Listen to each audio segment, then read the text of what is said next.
Usong-usong ngayon ang isang mobile app na tinatawag na Liwanag.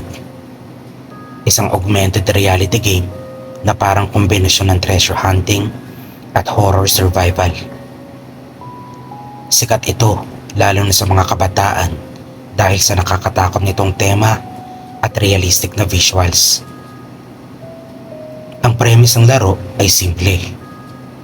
Hanapin ang mga liwanag na magdadala sa iyo sa mga espesyal na lokasyon gamit lamang ang iyong phone.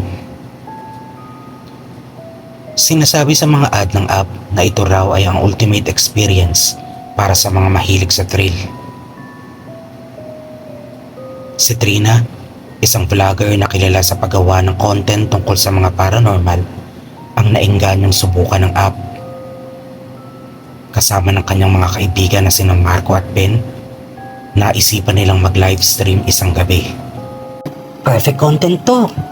Sabi ni Trina habang ini-install ang app. Malamang mag-trending tayo agad.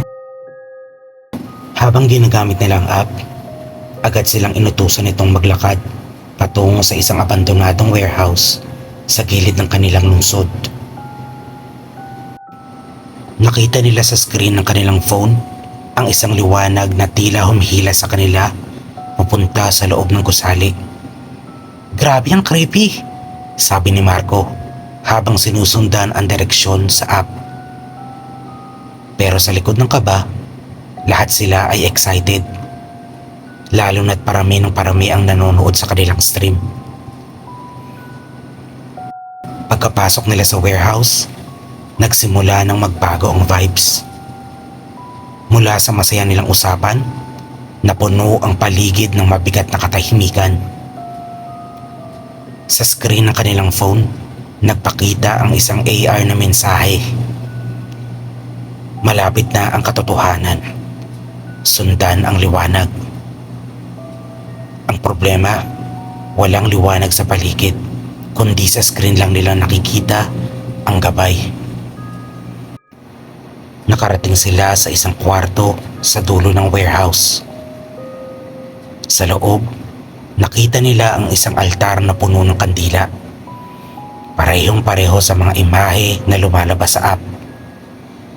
Pero sa halip na virtual graphics, totoong totoo ang mga kandila at ang altar. Sa gitna nito ay may isang phone na nakapatong. Bukas ang screen nito at nagpe-play ng parehong app na gamit nila. What the hell? Sigaw ni Ben habang lumapit si Marco para tignan din ito. Biglang pumikit ang mga kandila at nagsimula silang makarinig ng mga bulong sa paligid. Ano to, scripted? Tanong ni Marco. Pero bago pa sila makapag-isip, biglang nanigas si Ben. Tumitig ito sa kanila, ngunit iba na ang itsura ng kanyang mga mata. Itim na, parang walang buhay. Lumayo kayo. Sigaw ni Trina. Pero bago pa siya makatakbo, nagsimulang maglakad si Marco papunta sa altar. Parang hinihila ng isang di nakikitang puwersa. Tulong! Sigaw ni Trina, pero walang nakasagot. Sa kanyang pagtakbo palabas, napansin ni Trina na ang app sa kanyang phone ay nagbago. Ang screen nito ay nagpapakita na ng live feed niya habang tumatakbo. At sa ilalim ng feed ay nakasulat ang mga salitang, "Isa ka na sa kanila." Biglang nag-blink ang camera ng phone niya. At sa likod ng feed ay may makikita siyang anino na papalapit. Mula sa anino ay narinig niya ang boses ni Ben at Marco. Sundin mo ang liwanag.